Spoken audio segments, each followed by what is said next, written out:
One of the projects we have in the BYU Record Linking Lab is to find death dates for people on the family tree who are missing that information. Finding a death date is really important because often it'll point to other records you can use to find information about someone's parents or children or spouse. And it also might allow you to tap into the rich collection of obituaries where you can get a lot of information about the person's family. So finding a death date can be really important. So we've set up a volunteer activity where you can help find death dates for people in Knox County, Ohio that don't have a death date. And soon we'll be adding a large group of African Americans for which we're also looking for death dates. But the way to get to this is you type bit.ly/RLL_volunteer, and you come down here to where it says Community Reconstitution, task number 2, find death dates. There are some instructions there, but if you want, you can just click data, and it'll drop you right into a Google spreadsheet, and you can see the names of volunteers, and the results means that 0 means they were unable to find the death date, and a 1 means they were able to find it. So what I'm going to do is just hit Control down, and it'll take me to the next open spot on this sheet. Oops. Okay, and actually I'm going to zoom down. Oh, sorry, actually I should do it in this column right here. Okay, so here's the next open spot. So I'm going to put my name in here. That's just my way of checking out this observation.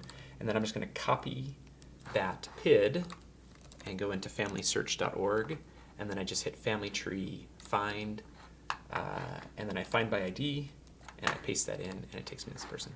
So this is the person who I'm going to try to find a death date for. Now notice we already have a lot of sources for Alda, but we don't have a death date. Now the first thing we do is look over here where there are record hints to see if there's a record hint for a death record. In this case, all we have is the 1920 census. Okay. Now we could attach the 1920 census. Anytime you have a chance to attach a census record, you should.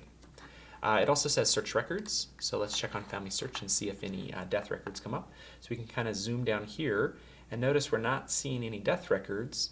One reason for that is that actually when she died, we should check for her married name as well. So let's just try that. We'll update our search and see if anything comes up. So now we start to zoom down. We have this Ohio County death record, but that's actually going to be a death record for one of her children. So we could attach that if we wanted to. We come down here, we have Maud Vance, but notice that the parents' names are different, so that one is not the one we're looking for. And so as we scroll down here, here's another one for her child, here's another one for one of her children, this one. And so we could keep looking and looking, but I am not seeing anything. So a lot of times you'll find it right there. So what we're going to do now is take the third approach, which is we're going to check to see if we can find something on Ancestry.com. And so if I'm already logged into Ancestry, I can click that button, and notice that it brings over here in the search filters, it brings over all the information from the person's profile so that I can search for them. And now as I scroll down here, I can see her in the 1880 census, 1920 census, here's her marriage record, here's 1900, and then right here I have a find a grave for someone whose name is Alda Vance, 1875 to 1963. Now if I click on this, I can go to the website, and this will give me some clues. So notice she has a spouse named William S. Nyhart, which actually is her father, so that's incorrectly put in here on Find a Grave. But you can see that the key clue here is that her mother's name is Sarah Ann Banbury, and if we go back to Alda, you can see that she has a father named William and a mother named Sarah Ann Banbury. Okay. So this is great. That means we found the information we need, and so let's bring that information over. So she died in 1964. Okay, and so we can come up here, and under death, we'll put in her death date, which was the thing that we were hoping to find. We can also bring in the place where she was buried.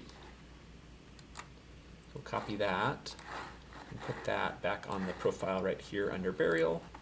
And now what we're hoping will happen is now let's see if we can get Family Search to find that record now that we've put in that additional information. So we'll come here again, and let's look and see exactly how it's spelled. Nyhart.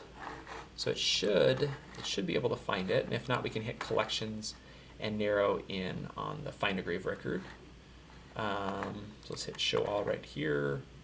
So right here is Find a Grave, and this is a case where we're going to have to kind of trick it. Oh, right here is the key thing. On the Find a Grave, it was 1875, so we're going to have to change that, and then it should show up. And if not, then we can kind of keep putting in additional information until Family Search finds it. and then we'll be able to attach that record. But each one's a little bit different. I don't know if that will... Okay. Well, I will play with this after the video. You can see that sometimes we have to do a little bit of manipulation to try to get it to... Oh, and I hadn't made this change. Let's just do that really quick. And update. And there she is. Okay, so we finally got it. And so we'll click here, and then we'll hit Review and Attach Record. And so now we have a source to document that death date that we found. And now that I've found that, then I come back to my sheet, and I put a 1 right here, and that records that I've done it. And you're welcome to do as many of these as you like. Some are easier. Sometimes it'll show up as a record hint right away. Sometimes you'll find it right away on Family Search.